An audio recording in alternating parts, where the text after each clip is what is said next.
Hello everyone, I am Jatin and today we are solving chapter sheet of kinematics.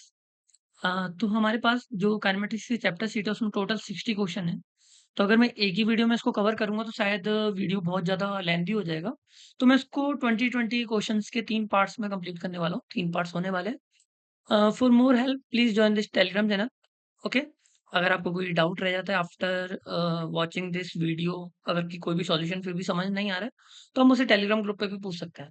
Okay. सो अब हम start करते हैं with the question number first and the question is an athlete completes one round of a circular track of radius R in the 40 second. तो मतलब एक circular track है जिसको पूरा कंप्लीट राउंड करने में कितना टाइम लग रहा है? 40 सेकेंड लग रहा है। T equal to 40 second for one round. So if he or she continues to move along the circular track, then what will be his displacement at the end of 2 minute 20 seconds? तो पहले तो देखो 2 minute 20 seconds, इसका meaning क्या हुआ? 120 plus 20 is equal to 140 second total time हो गया। अब अगर एक राउंड कंप्लीट करने में 40 सेकेंड लग रहे हैं तो 140 सेकेंड में कितने राउंड कंप्लीट होंगे? 3.5। ओके। तो अगर मैं ये मेरा सेंटर है और इस तरीके से मेरा एक सर्कल है। अगर मैं इस पॉइंट से स्टार्ट करता हूँ, तो 3 राउंड कंप्लीट होने के बाद तो मैं इसी पॉइंट पे आ जाऊँगा और जो बचा हुआ आधा राउंड है उसको कंप्लीट करने के बाद मैं इस पॉइंट पे आ जाऊँगा जस्ट अपोजिट टू द।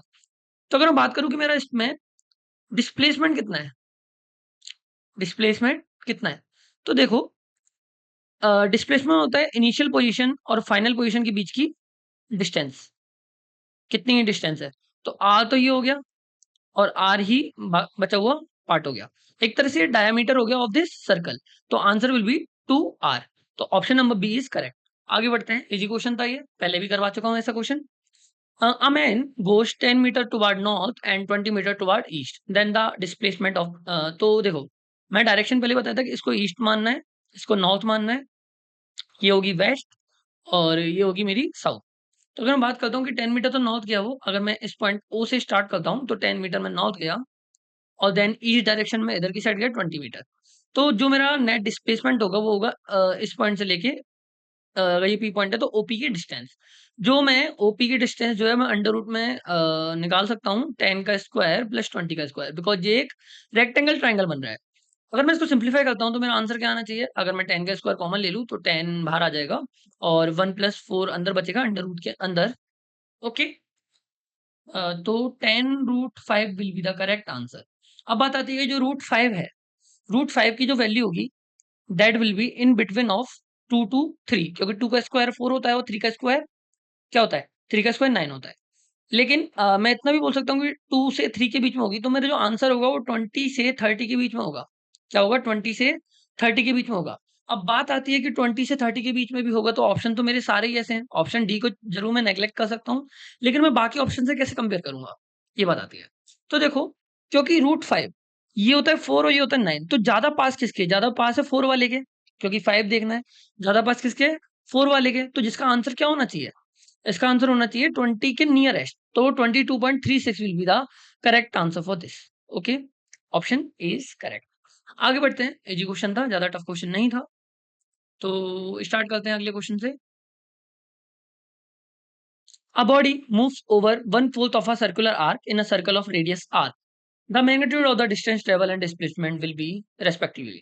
तो देखो 1/4 कवर कर रहा है। अगर मैं बात करूं कि ये मेरा पूरा एक सर्कल है, इस तरीके से एक रफ डायग्राम मान लेते हैं और मैं किसी पॉइंट ओ से स्टार्ट कर रहा हूँ, तो 1/4 की बात करूँ तो ओ से पी पॉइंट पे पहुंच जाऊंगा। ठीक है। तो ये मेरी रेडियस है जो कि आर है, ये मेरी रेडियस है जो कि आर है। तो अगर मैं डिस्टेंस कवर की बात करूँ तो मैं इस आर्क लेंथ को कैलकुलेट करना चाहूंगा। ठीक है। मेरे को पता है कि अगर मैं बात करूं कि ये कंप्लीट सर्कल की जो भी सरकमफेरेंस होगी वो कितनी होती है? 2 पाई आर होती है। ठीक है। तो इस 2 पाई आर का जो 1/4 पार्ट होगा that will B arc length of OP, right? तो इसका 1/4 अगर मैं लूंगा तो मेरा आंसर आएगा पाई आर बाय 2। तो ये तो हो गया मेरा क्या? Distance cover. क्या हो गया? Distance cover. अब अगर मैं बात करता हूँ कि डिस्प्लेसमेंट कितना है, तो डिस्प्लेसमेंट होगा ओ और पी के बीच में जो भी मेरी नेट डिस्टेंस आ रही है। तो ये अगर आ रहे हैं, ये भी आ रहा है, तो ये क्या होगा? √2r होना चाहिए with the help of Pythagoras. ठीक है। √2r आना चाहिए। तो मेरा आंसर क्या होगा? पहला आंसर तो हो गया पाई आर बाय 2 और सेकंड आंसर हो गया मेरा √2r। तो कौन सा ऑप्शन मैच खा रहा है? Option number A is correct. आगे बढ़ते हैं अगले क्वेश्चन पे। Question number 4, if a car covers 2/5 of the total distance with v1 and the 3/5 of the total distance with v2, then the average speed। Option गलत आ गए यहाँ पे, ठीक है, हटा देते हैं ऑप्शंस को। पुराने ऑप्शन ही वापस आ गए। तो देखो, मैंने माना कि ये मेरा एक कंप्लीट पाथ है जिसकी टोटल डिस्टेंस में मान लेता हूँ कुछ डी है। क्या मान लेते हैं? डी है। तो अगर मैं इतने पार्ट की बात करूँ कि ये ओ है, ये पी है और ये क्यू है, तो ये वाला पार्ट मेरा हो गया इतना वाला पार्ट। ओपी पार्ट की अगर मैं बात करूँ तो 2/5 डी, ठीक है, और बचा हुआ पार्ट हो गया 3/5 डी, ठीक है। तो ये दो पार्ट में मैंने इसको डिवाइड कर लिया। मान लो कि इसको मैंने v1 वेलोसिटी ट्रेवल किया और इसको मैंने v2 वेलोसिटी है। तो अगर मैं टाइम टेकन की बात करूंगा, टाइम टेकन होता है डिस्टेंस अपॉन वेलोसिटी, ठीक है, अगर मैं टाइम टेकन की बात करूंगा। तो T1 की अगर बात करेंगे तो T1 will be equal to क्या होगा? 2D/5V1, right. और T2 की वैल्यू क्या आएगी? 3D/5V2। तो मेरे पास टोटल टाइम क्या आ गया? इन दोनों का सम कर लेंगे। इन दोनों का सम करने पे मेरा D/5 तो कॉमन आ गया और 2/V1 प्लस 3/V2 मेरा बचेगा। ओके, इतना पोर्शन आ गया। तो हो गया time taken for total time taken for this journey, total time taken. अब मैं बात करता हूँ टोटल डिस्टेंस कितनी है। टोटल डिस्टेंस तो डी है ना, अगर मैं टोटल की बात करूँ। तो अगर एवरेज स्पीड की बात करूंगा तो average speed will be total distance upon total time taken. तो टोटल डिस्टेंस डी है और टोटल टाइम टेकन कितना आ रहा है? D/5 2V1 plus 3V2। अगर मैं इस पूरी को सिंप्लीफाई कर लेता हूँ तो मेरा आंसर आएगा 5V1, डी से डी कैंसिल हो जाएगा, 5V1 V2 ऊपर आ जाएगा and divided by 2V1 plus 3V2 plus 3V1। ये मेरा फाइनल आंसर होना चाहिए। ऑप्शंस में नहीं है क्योंकि ऑप्शन गलत आ गए हैं यहाँ पे। आपका आंसर हो गया 3V1 and plus 2V2। Okay, and the next question is of the following situations which one is impossible. ठीक है, तो देखो ये वाले जो केस हैं, बेटर तरीके तो मैं आपको तभी बता सकता हूँ जब आप सर्कुलर मोशन पढ़ लोगे। तो उससे पहले इसको सिर्फ ऐसे समझ सकते हैं कि अ body is having zero velocity and non zero acceleration. एक बॉडी है जिसकी वेलोसिटी जीरो है। तो अगर जीरो एक्सेलरेशन है, इसका मतलब क्या होता है कि उसकी वेलोसिटी में कोई भी चेंज नहीं हो रहा है। तो पहला केस तो पॉसिबल है, तो option A is incorrect. Second case is a body is having constant acceleration and variable velocity. ये भी करेक्ट है, क्योंकि एक्सेलरेशन अगर कांस्टेंट है या वो नॉन जीरो भी हो सकता है, तो उसकी जो वेलोसिटी है वो वेरिएबल हो सकती है, पॉसिबल है। तो ऑप्शन बी भी इनकरेक्ट हो गया क्योंकि हमें इम्पॉसिबल केस देखना है।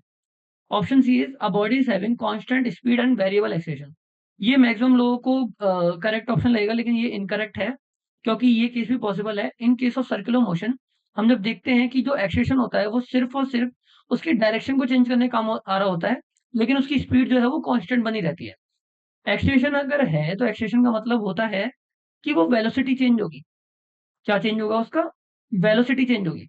अब वेलोसिटी चेंज होने से मतलब वेलोसिटी में दो चीजें होती है, एक उसकी स्पीड भी हो सकती है और एक उसकी डायरेक्शन भी हो सकती है, ठीक है। अब सिर्फ और सिर्फ डायरेक्शन चेंज होना भी वेलोसिटी चेंज होना होता है, इस चीज को मान के चलना पड़ेगा। तो ऑप्शन सी भी इनकरेक्ट हुआ। अ body is having zero velocity and non zero acceleration. देखो ये ऑप्शन गलत, ये ऑप्शन हमारा करेक्ट है क्योंकि ये इम्पॉसिबल केस है। ये एक्चुअल में इम्पॉसिबल केस है। अगर आपके पास एक नॉन जीरो एक्सेशन है, नॉन जीरो एक्सेशन है, इसका मतलब है कि आपकी वेलोसिटी चेंज तो होगी। अगर एक टाइम पे वो जीरो है तो अगले टाइम पे वो जीरो से बढ़ के कुछ ना कुछ तो होनी ही चाहिए। तो ये केस इंपॉसिबल है, option D will be correct. Better तरीके से आप जब भी समझ पाओगे जब आप सर्कुलर मोशन को स्टडी कर लोगे, क्योंकि अभी आपके लिए ऑप्शन सी और डी दोनों ही करेक्ट होंगे, लेकिन ऑप्शन सी जो है वो करेक्ट नहीं होगा। ये बेटर आप सर्कुलर मोशन में समझ पाओगे। फिलहाल के लिए आप इतना याद रख लो कि ऑप्शन सी भी पॉसिबल है। ओके, आगे बढ़ते हैं क्वेश्चन नंबर 6 पे। A train moves from one station to another in 2 hours time. Its speed time graph during its motion is shown in the figure. The maximum acceleration during the journey. ठीक है, तो एक bar graph को ध्यान से देख लेते हैं। इसको मैं ब्लैक कलर से पेंट कर देता हूँ या मैं किसी और कलर से पेंट कर देता हूँ। तो पहले तो ये यहाँ से इस साइड जा रहा है, जीरो से बी, देन बी से सी, देन सी से डी, देन डी से वापस से ये बिल्कुल ग्राउंड पे नीचे आ रहा है, इस पॉइंट पे 2 पे। तो हमने क्या देखा कि हमें निकालना है the maximum acceleration during the journey is. हमें पता है क्योंकि हमें स्पीड टाइम कर्व दे रखा है। क्या दे रखा है? स्पीड टाइम कर्व दे रखा है। अब इस कर्व की जो भी स्लोप होगी, जो भी स्लोप होगी, that will be represented by the acceleration of the motion. Okay, acceleration of the train. ठीक है, तो मैं ऑल सारे पार्ट्स की क्या है, क्या निकाल लूंगा? मैं सारे पार्ट्स की, अगर ये पॉइंट जी ना लिख के इस पॉइंट को जी लिखो, इस वाले पॉइंट को जी, इन दैट केस हम स्टडी करेंगे कि ए से बी अगर मैं पार्ट की बात करूँ तो जो मेरी स्लोप है वो क्या है, वाई वाला पार्ट 20 है और ये वाला पार्ट मेरा कितना है, ये 0.25 माना है इन्होंने, लेंथ को माना थोड़ा टफ हो रहा है यहाँ, 0.25, देन बहुत ज़्यादा ग्राफ क्लियर नहीं है, तो इस ग्राफ के बारे में ज़्यादा कुछ कहना पॉसिबल नहीं है। मैं इसका एक अपने हिसाब से ग्राफ बना के आपको बता देता हूँ, ताकि पॉइंट्स क्लियर हो जाए। मे बी हमारा आंसर मैच ना करे, लेकिन हम आपको तरीका बता देते हैं कि तरीका क्या है, क्योंकि ग्राफ क्लियर नहीं है, मे बी हम गलत कर दें या सही करें, पता नहीं है। ये हमारा बी पॉइंट मान लेते हैं, ये हम ए पॉइंट से बी पॉइंट पे जा रहे हैं, जो कि 20 से मैच खा रहा है। फिर बी से सी एकदम कांस्टेंट माने जा रहे हैं, ठीक है? तो इतने पॉइंट को मैं 0.25 बोल रहा हूँ। क्या बोल रहा हूँ? इतने पॉइंट को मैं 0.25 बोल रहा हूँ। देन सी से मैं वापस से डी पे जा रहा हूँ किसी हाइट पे, ठीक है? जो कि 60 पे टच कर रहा है। कहाँ टच कर रहा है? 60 पे टच कर रहा है। और डी पॉइंट के लिए जो भी हमारी लेंथ आ रही है, डी से एच पे मैच खा रहा है, जिसका बता पाना बहुत मुश्किल है क्योंकि इसने 2 पॉइंट को हाफ माना है, ठीक है? तो एक चीज़ क्लियर हुई, क्या क्लियर हुआ कि इतना वाला जो पार्ट है, 2 पॉइंट्स को इसने हाफ माना है, तो इस पार्ट को जो बी पॉइंट जहाँ पे मैच खा रहा है वो 0.5 है, और जहाँ ये बिल्कुल ऊपर जा रहा है, फिर एक पॉइंट पे ये बिल्कुल ही ग्राउंड पे टच कर रहा है, जहाँ पे ये 2 कंप्लीट कर रहा है, ठीक है? तो 2 कंप्लीट कर रहा है, ओके, ओके, समझ में आ गया क्या है ग्राफ का मतलब। तो जो ये वाला पार्ट है ये 1 पे कंप्लीट हो रहा है, यहाँ पे कहीं पे 1.5 होगा, और इस तरीके से मान लेते हैं, ओके। तो अब मैं मानता हूँ कि बीसी के लिए तो स्लोप 0, तो बीसी तो कभी भी हो ही नहीं सकता, क्योंकि बीसी के लिए जो एक्सेशन है वो मेरा 0 है, ठीक है? अब मैं बात करता हूँ एबी के लिए। अगर मैं एबी के लिए बात करता हूँ, तो मेरे को पता चला कि जो वाई एक्सिस है उस पे मैं 20 जा रहा हूँ और टाइम टेकन मेरे पास 0.5 है। तो 20 divide by 0.5 will be correct answer. अगर मैं इसको सिंप्लीफाई कर लेता हूँ, तो मेरे पास आंसर आएगा 40। तो मेरी स्लोप आ गई 40, जो कि होगा 40 मीटर पर सेकेंड स्क्वायर। क्योंकि आवर्स में है मेरा, तो किलोमीटर पर आवर का स्क्वायर, ठीक है? 40 किलोमीटर पर आवर का स्क्वायर। अब बात आती है सी टू डी पॉइंट के लिए। मैं बात करता हूँ सी टू डी पॉइंट के लिए। तो इसके लिए अगर मैं स्लोप की बात करूँ, तो ये तो हो गया, इतना पॉइंट हो गया 40, और इतना पॉइंट हो गया 0.5 से। अगर मैं रेशियो निकालना चाहूँ, तो 0.75 से स्टार्टिंग हो रही है। कहाँ से स्टार्टिंग हो रही है? 0.75 से। तो ये भी 0.45 हुआ। तो 40 डिवाइडेड बाय 0.25, ये इसकी स्लोप होगी। सिंप्लीफाई करेंगे तो मेरे पास आंसर आ जाना चाहिए 44 जा 16 आना चाहिए, 16 किलोमीटर पर आवर का स्क्वायर। तो ये आ गया मेरा किस पार्ट के लिए? सी डी पार्ट के लिए। ये आ गया मेरा ए बी पार्ट के लिए, और बी सी पार्ट के लिए मेरा 0 आ गया। अब बात आती है कि डी ई पार्ट के लिए। अगर मैं बात करता हूँ डी ई पार्ट के लिए, तो मेरा डी पार्ट के लिए 60 तो वाई एक्सिस पे हो गया, और 1 मेरा ये हो गया। तो 60 किलोमीटर पर आवर स्क्वायर मेरा आएगा एक्सेशन, लेकिन नेगेटिव। ओके, क्योंकि अपोजिट मतलब मेरा जो एक्सेशन है वो नेगेटिव डायरेक्शन में, मेरी वेलोसिटी कम हो रही है, मेरी स्पीड कम हो रही है। तो सबसे ज़्यादा अगर मैं मैक्सिमम की बात करूँ, वो 60 किलोमीटर पर आवर स्क्वायर होना चाहिए। But in this case we are not having in the options, मतलब कुछ ना कुछ ऑप्शंस में ब्लंडर है। एग्जैक्टली मेरे को भी नहीं पता है कि क्या है। तो हम क्या कर सकते हैं इस केस में, क्योंकि मेरे को यही लगता है कि जो टाइम टेकन के पॉइंट्स दे रखे हैं ये दे आर इनकरेक्ट। तरीका यही होता है जो मैंने आपको निकाल के अभी बताया, तरीका यही होता है करने का, सॉल्व करने का, कि इसी तरीके से सॉल्व होता है। ओके, तो ये 4000 बनेगा। तो 160 kilometer per our will be the correct answer. Sorry, my bad. CD point के लिए स्लोप है वो सबसे ज़्यादा होनी चाहिए, और बाकी पॉइंट्स के लिए कम होनी चाहिए, ठीक है? तो 160 kilometer per hour square is option B is correct. Sorry, my bad, मैंने कैलकुलेशन एरर कर दिया। एक बार रीचेक कर लेते हैं ऑप्शन 16 का आंसर क्या है। ऑप्शन 16, सॉरी, ऑप्शन नंबर 6 का आंसर बी है, जो हमारा करेक्ट है। क्वेश्चन नंबर 7 पे चलते हैं। सॉरी, थोड़ा सा एरर हो गया। क्वेश्चन नंबर 7, क्योंकि वो डायग्राम क्लियर नहीं था। Find the total displacement of a body in the 8 second starting from the rest and acceleration of 20 centimeter per second square. तो ए इज इक्वल टू क्या है? 20 centimeter per second square. Initial velocity 0 है, we मेरे पास नहीं है, we मेरे को नहीं पता है। मेरे को एस निकालना है, टाइम टेकन मेरा पास 8 है, ठीक है? तो एस इक्वल टू क्या होता है? U T plus half A T square. बहुत सिंपल सा क्वेश्चन है। यू मेरा 0 है, तो ये 0 हो गया। हाफ ए टी स्क्वायर को मैं हाफ इंटू ए की वैल्यू 20 इंटू टी की स्क्वायर, टी स्क्वायर हो गया 8 इंटू 8। सिंप्लीफाई करने पे मेरे पास आंसर आएगा, ये हो गया 8 4 जा और 64 640 640 centimetre will be the correct answer for अस, तो ऑप्शन सी इज करेक्ट। और इसको मैं 0 पॉइंट सॉरी मैं इसको 6.4 मीटर भी लिख सकता हूँ, ठीक है। तो ऑप्शंस में सिर्फ 640 सेंटीमीटर इज करेक्ट। आगे बढ़ते हैं अगले क्वेश्चन पे, क्वेश्चन नंबर 8, इजी क्वेश्चन था ये क्वेश्चन मैं सेम ऑलरेडी करा चुका हूँ, या फिर मैं डीपीपी में कराया, या मैंने कहीं ना कहीं तो कराया, मेरे को लग रहा है। तो क्या है, a car accelerated from the rest at a constant rate from the first 10 seconds and cover a distance x. It covers a distance y in the next 10 seconds at the same acceleration. तो देखो, मैंने माना कि मैंने point O से start किया और after 10 second मैं किसी पॉइंट P पे पहुंच गया। आफ्टर 10 सेकंड मैं माना कि मैं t इक्वल टू 0 पे यहाँ था और t इक्वल टू 20 पे यहाँ आ गया, सॉरी 10 पे यहाँ आ गया, और t इक्वल टू 20 पे मैं पॉइंट Q पे आ गया, मान लेते हैं। तो मेरा जो इतना डिस्टेंस है वो x है और जो इतना डिस्टेंस है वो y है। ओके, अगले 10 सेकंड की अगर मैं बात करता हूँ, तो मेरे को x और y में रिलेशन निकालना है। तो पॉइंट तो ये है कि मैं अगर OP की बात करूँ तो OP will be equal to क्या होगा, half a t square for first 10 second. Okay, तो हाफ a की वैल्यू मैं a ही मान लेता हूँ और t स्क्वायर हो गया 10 का स्क्वायर, तो दैट विल बी 50a। अब मैं बात करता हूँ कि अगर मैं ओ क्यू की बात करूँ, तो ओ क्यू अगर मैं इनिशियल पॉइंट से लेकर यहाँ तक की बात करूँ तो 20 सेकंड में जो भी जर्नी हुई है वो मानी जाएगी। तो हाफ ए टी स्क्वायर, क्योंकि इनिशियली डैश पे माना है, तो हाफ ए 20 का square, so our answer will be 200, right, 200 A. अगर मैं इन दोनों में रिलेशन बताना चाहूँ तो मेरे को साफ पता लग गया है कि जो वाई है, सॉरी ये ये टोटल आ गया ना ओ क्यू, तो मेरे को पता चला कि ओपी तो हो गया मेरा 50 है, और पी क्यू की बात करनी है क्योंकि हमें एक्स और वाई पे रिलेशन निकालना है। तो पी क्यू की वैल्यू आ गई मेरे पास 150 है। तो ये मेरा एक्स है और ये मेरा वाई है, तो यहाँ से साफ पता चलेगा कि जो वाई है वो 3x से इक्वल।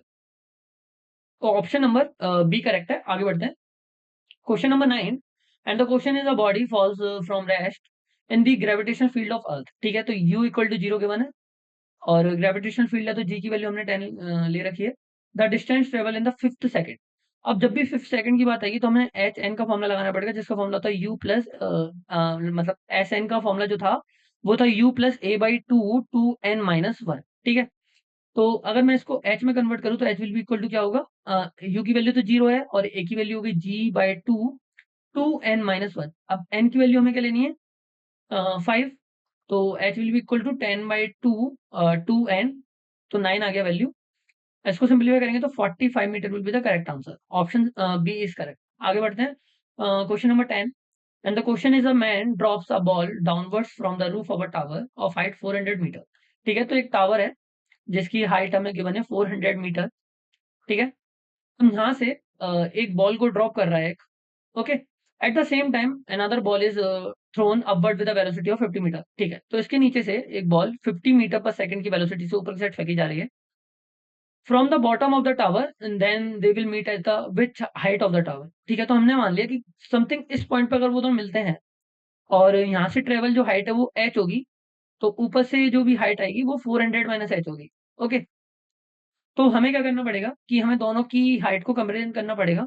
अगर मैं बात करूं कि इसको टाइम टेकन तो दोनों का सेम ही होगा, मान लो कि टी टाइम पे ये यहाँ पे पहुंचता है, तो S equal to U T plus half A T square for the bottom ball, जो नीचे से बॉल स्टार्ट हुई है उसके लिए मान लेते हैं।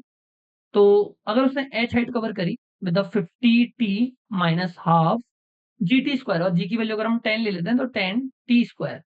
ठीक है, और जो सेकंड पॉइंट होगा क्योंकि इसको ड्रॉप किया गया है, तो that will be equal to 400 minus H माना है, हाफ जी की वैल्यू 10 और टी स्क्वायर। ठीक है, तो 400 minus H will be equal to 5t square. ये मेरे पास निकल के आ गया एक इक्वेशन, और सेकंड इक्वेशन मेरे पास ये हो गई, तो एच इक्वल टू हो गया 50t माइनस 5t स्क्वायर। अब मैं 5t स्क्वायर की वैल्यू को यहाँ से यहाँ पुट कर देता हूँ, तो H will be equal to 50t minus 400 minus H. ठीक है, अब अगर मैं इसको सिंप्लीफाई करूंगा तो टी की वैल्यू आ जाएगी, टी की वैल्यू आएगी 8 सेकंड, क्या आएगी 8 सेकंड। अब मैं इस 8 सेकंड को अगर मैं इधर वैल्यू को पुट कर दूं तो मेरा फाइनल आंसर निकल के आ जाएगा, तो 400 minus H will be equal to 5, 8 का स्क्वायर हो गया 64, तो H will be equal to आ गया 80 मीटर। ठीक है, तो हमें बोला है कि बॉटम से कितनी हाइट पे होगा, तो बॉटम से मैंने हाइट क्या मानी है एच, तो H will be 80 meter is correct answer. Sorry option में थोड़ी सी कैलकुलेशन एरर हुआ है आई गेस, या from the bottom of the height 50t minus I don't think so मैंने कोई गलती करी है। अगर मैं इसको सिंप्लीफाई करूंगा तो 8 बार ही होगा। 8 64 ये 320 होगा। आई गेस ऑप्शन में कुछ इनकरेक्ट है। तो 80 metre will be correct answer for us to solve this question. और अगर मैं ऊपर साइड की बात करूंगा तो that will be 320 meter. 320 meter और 80 मीटर।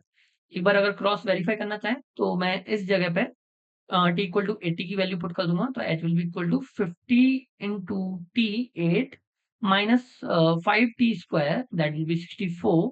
तो ये हो गया, इसको सिंप्लीफाई करेंगे तो ये आएगा कितना, 400 माइनस 320। तो आंसर तो 80 मीटर ही आना है। हमने कोई भी गलती नहीं करी, हमारे ऑप्शन भी, ऑप्शन में शायद कुछ गलती है। तो 80 metre will be the correct answer. Question number 10 is solve. अगले क्वेश्चन में चलते हैं। Question number 11 is a particle is thrown vertically upwards. If its velocity at a half of its maximum height is, ये भी question मैंने already solve करवा रखा है, लेकिन वापस से हमें अगर आया है तो देखना पड़ेगा। देखो ऐसा है कि मैंने किसी पार्टिकल को यहाँ से वर्टिकली ऊपर v वेलोसिटी से फेंका, मान लेते हैं।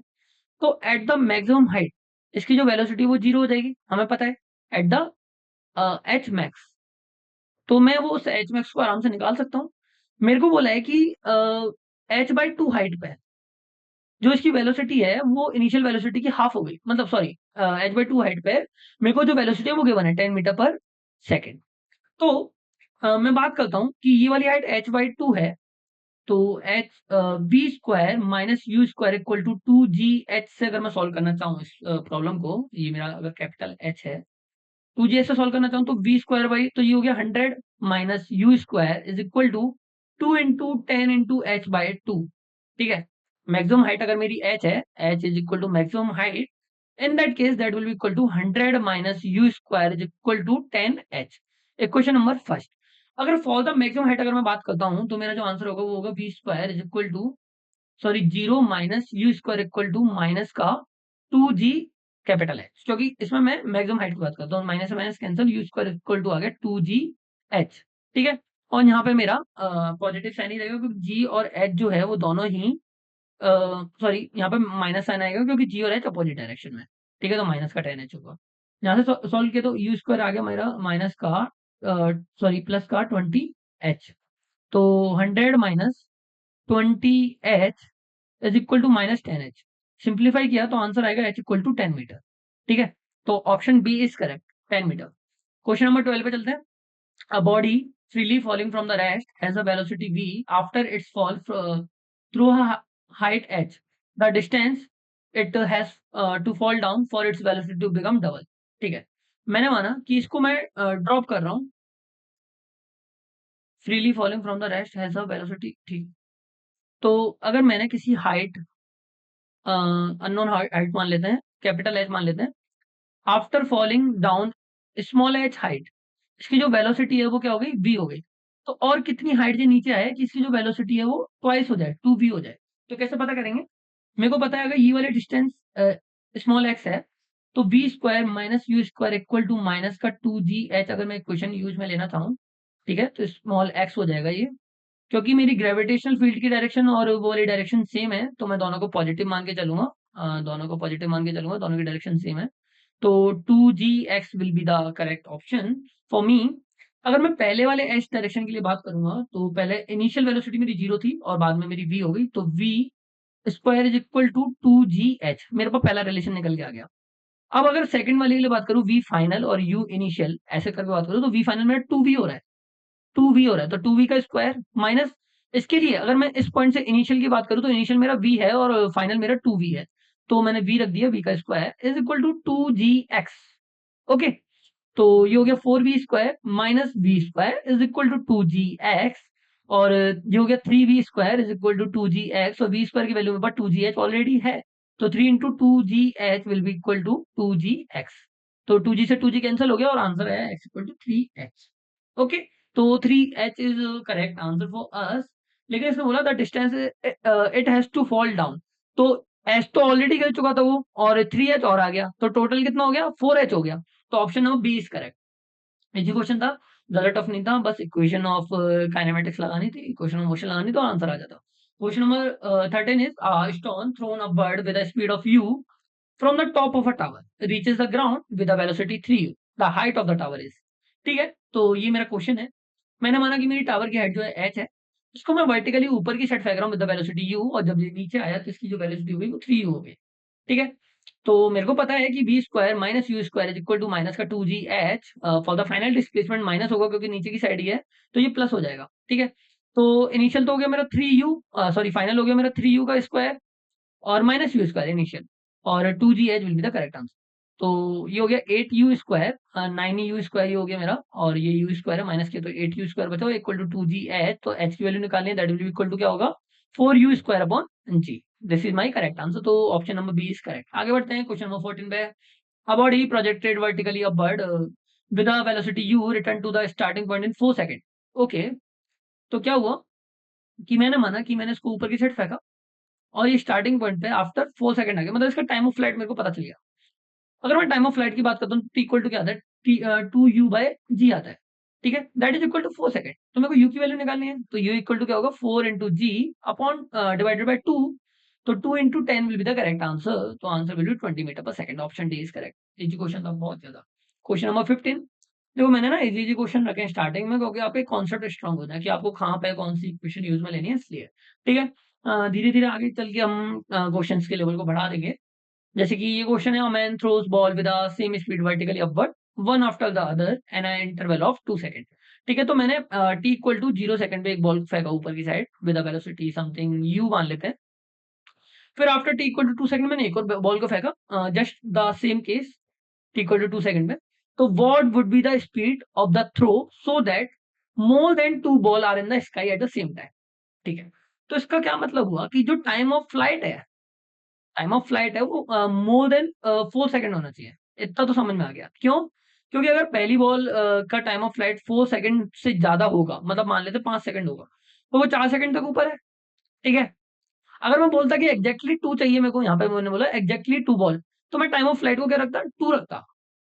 क्योंकि सॉरी 4 रखता, 4 सेकंड, कि वो 2 सेकंड में ऊपर जाके वापस नीचे आ गई और मैं हर 2 सेकंड में दूसरी बॉल को फेंक रहा हूँ। इसका मतलब कि पहली बॉल जैसे नीचे आई, मेरी तीसरी बॉल ऊपर गई। तो एग्ज़ैक्टली 2 बॉल जो होगी वो एयर में होगी।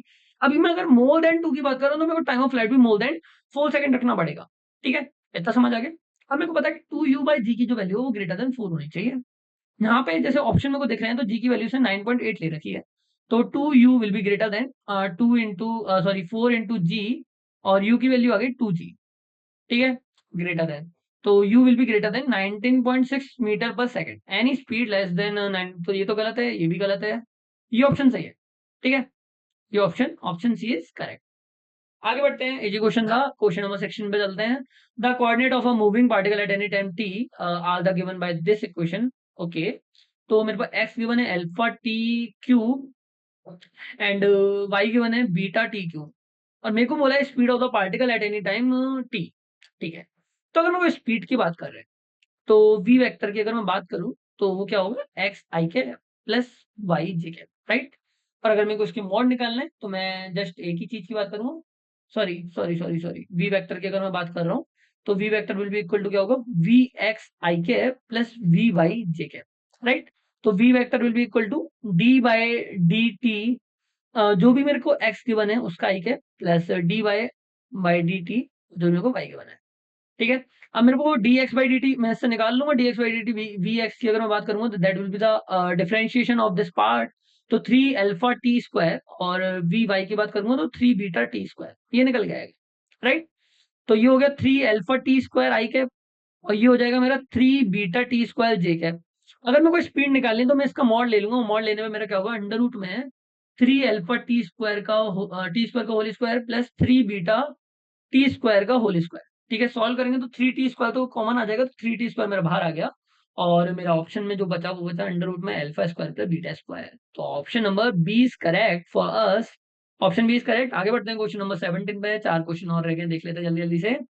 Velocity and acceleration of a particle at time t equal to 0 is given to us. Find the velocity and displacement of the particle at time t equal to 2 second. तो v vector is equal to क्या होगा u vector plus a vector into t. Easy question है, u vector की value मैंने रख दी 2 आई के plus 3 जे के है। अगर मैं बात करता हूँ कि एक्सेशन की वैल्यू क्या है, तो एक्सेशन की वैल्यू है 4 आई के प्लस 2 जे के है, और टाइम का मल्टीप्लाई 2 से कर दिया तो मेरा आंसर जो फाइनल आंसर आया वो आया 10 आई के प्लस 7 जे के। ये आ गया मेरा v vector at time t equal to 2 second, right. तो कौन सा ऑप्शन मैच खा रहा है? Option number only A match खा रहा है, मेरे को दूसरा पॉइंट निकालने की भी जरूरत ही नहीं है, ऑप्शन ए इज करेक्ट। अगर बात करता हूँ कि एस वेक्टर की, तो that will equal to u vector t plus half a vector t square, that's only. तो इसको सॉल्व करेंगे तो मेरा आंसर करेक्ट आ जाएगा। वैल्यू रख के देख ले तो 4 i का प्लस 6j के हो जाएगा, टी का मल्टीप्लाई करने पे, 2 सेकंड का मल्टीप्लाई करने पे, और हाफ ए वेक्टर की वैल्यू हो गई 4i के प्लस 2j के, और टी के स्क्वायर हो गया 4, इसको कैंसिल आउट करेंगे 2r हो जाएगा। सिंप्लीफाई करने पे मेरा आंसर आएगा 12i के प्लस 10j के। ठीक है, तो option number A is correct. आगे बढ़ते हैं क्वेश्चन नंबर 18 पे। Velocity of a particle in x y plane at any time t is v vector. ठीक है, तो v vector is equal to 2t i cap plus 3t square j cap. मेरे को बोला है कि पार्टिकल की जो इनिशियल पोजीशन है, इनिशियल पोजीशन में वो गिवन है, x initial is given to अस 2 4। ठीक है, ये मेरे को गिवन है एक्स वाई प्लेन। तो find the position of the particle at time t equal to 1 second. अब मेरे को पता है कि जो वी वेक्टर होता है, अगर मैं इसको पोजीशन वेक्टर से रिप्लेस कर देता हूं, तो मेरे को क्या करना पड़ेगा? मेरे को इंटीग्रेशन करना पड़ेगा वी वेक्टर का विद रिस्पेक्ट टू टाइम, और फिर भी जो सिंप्लीफाई करके आएगा वो आंसर आएगा टी स्क्वायर आई कैप प्लस टी क्यूब जे कैप, राइट। ये निकल के आएगा जब इस पार्ट को इंटीग्रेट करेंगे, तो मेरा ये निकल के आ जाएगा। ठीक है, अब बात आती है कि मेरे को एक्स वेक्टर पे जस्ट पॉइंट रखना है। ये मेरा जो है पॉइंट है, वो क्या बता रहा है? वो डिस्प्लेसमेंट बता रहा है, डिस्प्लेसमेंट बता रहा है। तो मैं डिस्प्लेसमेंट की ही बात कर लेता हूँ। तो मैंने क्या किया, मैंने इसमें यहाँ पे टी इक्वल टू 1 सेकेंड रख दिया, तो मेरा 1 सेकेंड के बाद डिस्प्लेसमेंट आया आई कैप प्लस जे कैप, ये मेरा डिस्प्लेसमेंट आया। मतलब एक्स डायरेक्शन में भी 1 यूनिट और वाई डायरेक्शन में भी 1 यूनिट, और दोनों पॉजिटिव पॉइंट। तो ये मेरा अगर इनिशियल था, तो अगर मैं डेल्टा एक्स में इसमें जोड़ दूंगा 1,1, अगर मैं दोनों को ऐड कर दूंगा तो मेरा आंसर आ जाएगा। तो x final will be equal to क्या होगा? 3,5। तो option number A is correct. Question number 19 पे चलते हैं। A particle is moving in xy plane. Its initial velocity and acceleration is given to us. Same question है, बिल्कुल same question है। अगर मेरे को इनिशियल कोऑर्डिनेट दे रखे हैं, तो find the time when it's reaches the x axis. देखो, क्रॉसेस द एक्स एक्सिस का क्या मतलब हुआ? देखो, ये मेरा एक्स वाई प्लेन है, मान लो एक्स प्लेन है और ये वाई प्लेन है। अगर ये एक्स प्लेन को कोई भी पार्टिकल क्रॉस करके जा रहा है, तो एट दैट टाइम इसका जो वाई कोऑर्डिनेट होगा वो जीरो होगा, राइट। इसका जो वाई कोऑर्डिनेट होगा वो जीरो होगा। अब अगर मैं बात करूं कि यू वेक्टर जो मेरा गिवन है वो है 4i के प्लस 8j कैप।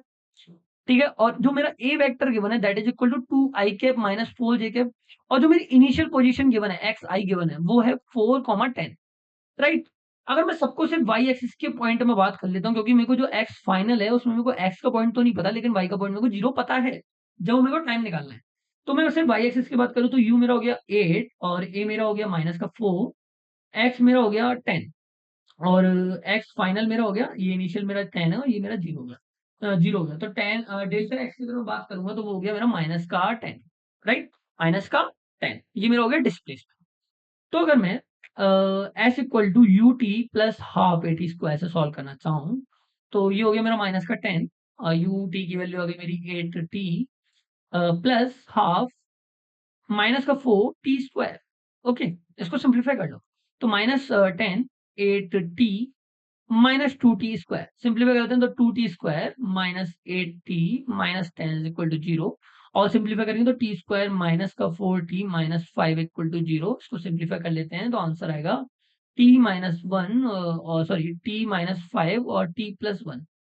तो यहाँ से आया t इक्वल टू 5 सेकंड और t equal to minus 1 second. अब माइनस में तो कभी टाइम हो ही नहीं सकता, तो ये गलत है, t equal to 5 second is correct answer for us, option number C correct. Last question of this part.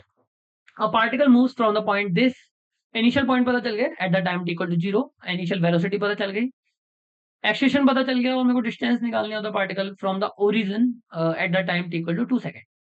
देखो, मेरे को जो एस वेक्टर निकल के आता है वो होता है, क्या होता है? वो डिस्प्लेसमेंट होता है। क्या होता है? डिस्प्लेसमेंट होता है।